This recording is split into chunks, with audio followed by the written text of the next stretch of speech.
한 끼 줍쇼 이태원 편에 송중기가 소유한 고급 단독주택이 등장해 화제다. 지난 7일 방송된 JTBC 한 끼 줍쇼 138회에는 농구 선수 출신 허재와 씨름 선수 출신 이만기가 이태원을 방문했다. 이날 이들은 허재와 강호동 팀, 이경규와 이만기 팀으로 나뉘어 밥동무를 찾아 나섰다. 한 단독주택 앞에 선 허재는 담이 높다고 감탄하며 초인종을 눌렀다.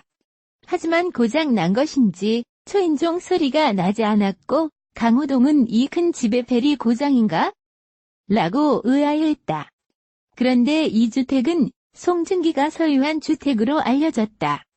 이 집은 지상 2층, 지하 1층 구조로 이건희 삼성전자 회장 등 대기업 임원과 유명 스타가 많이 사는 서울 용산구 이태원동의 부촌에 자리하고 있다. 대지면적 약 600제곱미터, 약 180평인 이 단독주택은 지난 2017년 1월 송중기가 100억 원에 구입한 것으로 알려졌다. 앞서 이 집은 방송을 통해 송중기가 송혜교와 결혼을 앞두고 구입한 집이라고 소개돼 대중들에게 송송 커플의 신혼집으로 알려져 화제를 모은 바 있다. 한 끼 줍쇼 팀이 송중기 집을 알고 찾아간 것은 아니지만 일부 팬들은 연애 정보 프로그램도 아닌데 본의 아니게 송중기 집이 노출이 됐다며 아쉬워하는 목소리도 있었다. 어린 시절 부모님이 이혼해 할아버지가 아버지 노릇을 대신하는 등 배우 송혜교의 숨겨왔던 가족사가 공개됐다. 14일 방송된 TV조선 별별 톡쇼에서는 얼마 전 결혼 소식을 발표한 송혜교와 송중기에 관한 이야기가 전파를 탔다. 이날 방송에서 백은용 연예부 기자 송혜교에게는 안타까운 가족사가 있다. 동갑내기인 부모님이 다소 어린 나이인 18살에 결혼했다. 그 다음 해에 송혜교를 낳은 후 결혼 9년 만에 이혼했다고 전했다. 이어 송혜교 어머니가 연고가 없는 서울로 올라왔는데 이때 시아버지의 도움을 받았다고 한다. 송혜교 할아버지는 졸업이나 입학 등 각종 행사에 아버지 대신 참석해서 학부형 역할을 했다고 한다고 밝혔다. 가족 심리상담 전문가 이호선 교수는 송혜교 씨 어머니가 딸을 응석바지로 키우진 않았던 것 같다며 송혜교 어머니가 본인이 친정 엄마를 일찍 여여서 강하게 키웠던 것 같다고 추측했다. 이 교수에 따르면 송혜교의 어머니는 엄마가 어느 날 사라져도 살아남을 수 있어야 한다고 가르쳐 송혜교는 어렸을 때부터 혼자 밥도 해먹고 반찬도 만들어 먹을 정도로 살림을 배워가면서 자립심을 갖춘 것으로 전해졌다. 최영일 시사문화평론가는 송혜교가 외로운 어린 시절을 보냈을 것 같지만 어머니께 넘치는 사랑을 받았다며 송혜교 어머니가 일과 가사를 병행하면서도 사진을 굉장히 많이 남겨 송혜교의 어린 시절 사진이 많다고 말했다. 그는 송혜교의 뾰로통한 사진, 띠노는 사진, 잠드는 사진 등 딸 아이가 자라는 모든 일거수일투족을 다 사진으로 남겼는데 이때는 디지털 시대가 아니다. 필름 카메라 시절의 딸의 사진을 엄청나게 축적해놨다는 것 자체가 엄마가 딸을 너무너무 사랑한 것이라고 말했다. 연예계 대표 부부 송중기, 송혜교의 합성 사진이 네티즌들의 웃음을 터뜨렸다. 최근 한 온라인 커뮤니티에는 송중기, 송혜교 부부의 자녀라는 제목으로 여러 장의 사진이 게재됐다. 공개된 사진에는 송중기의 절친인 이광수의 모습이 그들의 딸로 합성되어 있다. 특히 보자마자 웃음을 터뜨리는 그들의 모습은 보는 이들의 시선을 사로잡았다. 뿐만 아니라 너무 자연스러운 그들의 모습 또한 보는 이들의 놀라움을 불러일으켰다. 그를 만난 날은 태양의 후예가 종영된 바로 다음 날이었다. 송중기는 태양의 후예가 기대했던 것보다 정말 많은 사랑을 받아서 감사하다고 재차 말했다. 사전 제작 드라마이기 때문에 시청자의 입장에서 태양의 후예를 시청하고 기사를 통해 다양한 의견을 접하며 공감했다는 그는 기자들에게도 감사 인사를 전하는 센스를 보였다. 무엇보다 송중기는 태양의 후예를 통해 자신의 목표를 이뤘다고 촬영 들어가기 전에 제작사 대표님, 매니저 형이 널리 회자되는 그런 드라마를 만들어보자고 했다. 대본이 정말 좋았기 때문에 잘 표현해야겠다는 책임감이 들었다. 어쨌든 회자가 되는 드라마를 했다는 것이 그분들의 바람을 충족시킨 것 같아서 만족스럽다. 그 이면에는 다양한 의견도 있고 비판도 있는 것으로 안다. 존중하는 바다. 태양의 후예 김은숙 작가의 대사가 오글거린다는 말이 많았다. 송중기는 자신은 그렇게 생각하지 않았다면서 누군가에게 대사가 오글거린다면 내가 그렇게 안 보이게 하면 되는 것이다. 내가 가진 색깔로 융화시키면 되지 않을까라고 생각했다고 우문현답을 내놓았다. 이와 함께 송중기는 왜 유시진이 많은 사랑을 받았는지 알 것 같다고 말했다.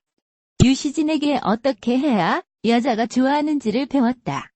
많은 여성 시청자분들이 왜 유시진 캐릭터를 좋아했는지는 알 것 같다. 내 남자친구, 내 남편에게 듣고 싶던 말들이 유시진의 대사 안에 다 들어있었던 것 같다. 나도 유시진과 비슷한 연애 스타일을 가졌다면 많은 사랑을 받았을 것 같지만 그런 완벽한 남자가 어디 있겠나? 김은숙 작가님 말대로 판타지다. 결혼한 친구들도 남자들의 적이라고 말이 많긴 하더라. 내가 연기하는 건데 그렇게 표현하기에는 좀 그렇고 멋진 놈이라고 말해주고 싶다. 어떻게 그렇게 멜로 연기가 특화되느냐는 칭찬해. 송중기는 부끄러워하면서 저는 책 대본대로 했을 뿐. 멜로 연기할 때 느끼하게 하지 말자는 그런 소신이 있다고 답했다. 앞서 말했듯이 태양의 후예는 비현실적인 부분이 많았지만 송중기와 송혜교의 멜로 연기는 아름다웠다. 선남선녀인 두 사람의 케미스터리는 왜 이제 만났나 싶을 정도로 역대급이었다. 송중기와 송혜교가 실제로 사귀었으면 좋겠다면서 열애설까지 불거졌다. 송중기는 송혜교에 대해 연기적으로 많은 도움을 준 선배 중 한 명이라고 말했다. 태양의 후예 촬영을 하면서 가장 많은 시간을 보낸 분이 혜교 누나이기 때문에 정말 많은 도움을 받았다.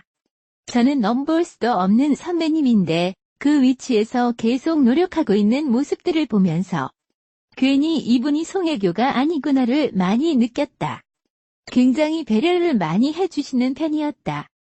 연기 슛 들어갔을 때 연기하는 스타일도 그랬고 15에서 16회는 강모연 선생님이 우는 신이 많았다.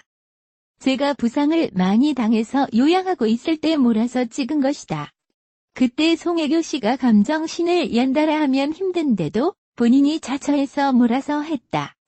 고마웠고 나도 앞으로 후배에게 그렇게 해야겠구나 그런 생각을 했다. 또 강신일 선생님이 회식 때 번호를 교환한 후 장문의 문자를 보내주셨는데 눈물이 날 정도였다. 선생님 말씀이 공부가 많이 됐다. 또 진구 형과 데이비드 맥기니스 아구스 역에게도 고맙다. 송중기는 태양의 후예를 통해 새로운 아시아 프린스에 등극했다. 태양의 후예가 한국과 중국에서 동시 방영되면서 유시진의 매력이 아시아를 사로잡은 것. 중국에서는 송중기를 부르는 신주호 주한민 라오궁이 탄생하기도 했다. 송중기는 자신은 한류 스타가 아니라며 겸손했다. 얼마 전에 홍콩 프로모션을 다녀왔는데 정말 깜짝 놀랐다.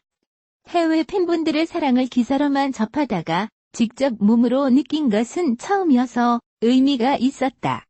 사진작가와 길거리에서 몰래 잡지 촬영을 하고 있었는데 많이들 알아봐 주셨다. 정말 많이 시청하고 계시다는 것을 느꼈다. 처음 보는 광경이라 놀랍기도 하고 또 감사했다. 그런데 저한테 한류 스타라고 말을 하지만 공감은 하지 않는다. 담담하고 담대해지려고 노력한다. 한류 스타라는 면에서는 송혜교 씨에게 많이 배웠다. 꾸준히 해외에서 활동해온 그런 분이 진짜 한류 스타라고 생각한다. 그리고 진짜 아시아 프린스는 이광수라고 생각한다. 송중기는 아시아 프린스가 되면서 고충도 생겼다고 솔직히 밝혔다. 자신이 사랑하는 가족이 노출되는 것이 속상하다고.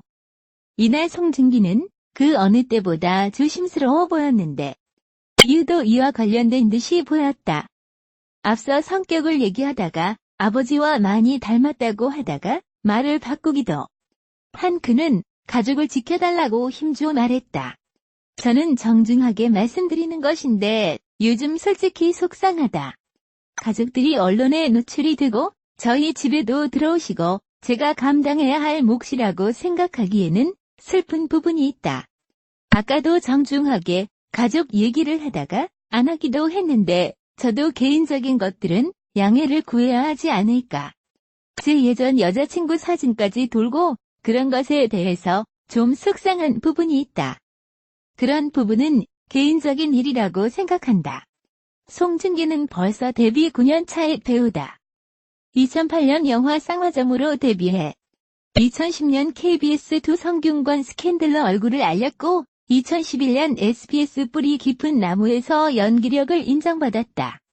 그리고 2012년 영화 늑대 소년과 KBS 두 세상 어디에도 없는 착한 남자의 쌍끌이 흥행으로 전성기를 열었다. 입대했다가 군 전역 후 상남자가 되어 돌아온 송중기는 태양의 후예를 통해 배우 인생 2막을 열었다. 그는 군대에서의 경험이 배우로서 사람으로서 자신을 달라지게 했다고 밝혔다. 군대에 있던 동안 손현주 선배님이 해주신 말을 많이 생각했다. 일반 사병과 많이 부대껴라. 배우로서 얻는 것이 많을 것이다라는 말씀을 해주셨는데 결과적으로 맞다고 생각한다. 인간 송중기로서 살아오면서 못 느꼈던 것들을 느꼈고 그런 게 연기에 많이 드러났다. 그런 면에서 군대에 잘 갔다 왔다고 생각한다. 도전이라는 말을 좋아하고 이를 계속 실천하고 있는 송중기. 그는 차기작에서 또 새로운 도전을 한다.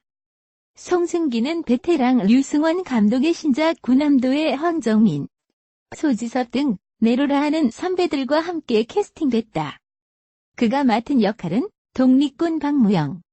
송중기는 지난 17일 국내 팬미팅에서 삭발을 할 예정이라고 깜짝 고백을 했다. 제가 군인 역할을 잘할지 하게 될지도 몰랐다. 군대도 제 인생에는 안 올 줄 알았다. 나이를 먹고 군대도 다녀왔고 그런 개념으로 군인 역할이 왔다. 군인 역할이라고 다른 생각이 든 것은 없다. 태양의 후예는 책이 좋았다. 구남도도 줄거리, 책이 재밌었다. 저는 줄거리를 먼저 읽고 두 번째, 세 번째로 캐릭터를 보게 된다. 독립군 역할인데 준비 중이라 어떻게 역할이 나올지 모르겠지만 유시진이라는 인물과 비슷하면서도 다른 면이 있어 재밌을 것 같다. 저한테도 기대되는 작품이다. 송중기는 초심을 잃지 않으려고 하되 한편으로는 변해야 한다는 말을 해 눈길을 끌었다. 신인 배우대의 마음은 가지고 가되 그릇이 커진 만큼 책임감이 따라야 한다는 뜻. 변은 익을수록 고개를 숙인다는 말처럼 송중기는 더욱 겸손해졌고 단단해졌다. 그리고 지금도 그의 얼굴에서는 한마디라도 하고 싶어서 이를 갈던 쌍화점에서의 모습이 보였다. 초심을 잃지 않으려고 하는 것도 있지만 초심은 변하는 것이라 생각한다. 내 그릇은 예전보다 커졌다. 내 그릇은 커졌는데 초심이 그대로라면 그 마음을 담을 수 없다고 생각한다. 그릇이 커졌다고 한 이유는 제가 열심히 해야 같이 일하는 매니저들이나 스태프들도 월급을 받을 수 있기 때문이다. 저를 응원해주는 해외 팬분들도 생겼고 절대 실망을 시켜드리면 안 된다고 생각한다. 그 방법은 배우로서 좋은 작품을 하는 것이 맞다는 생각이다.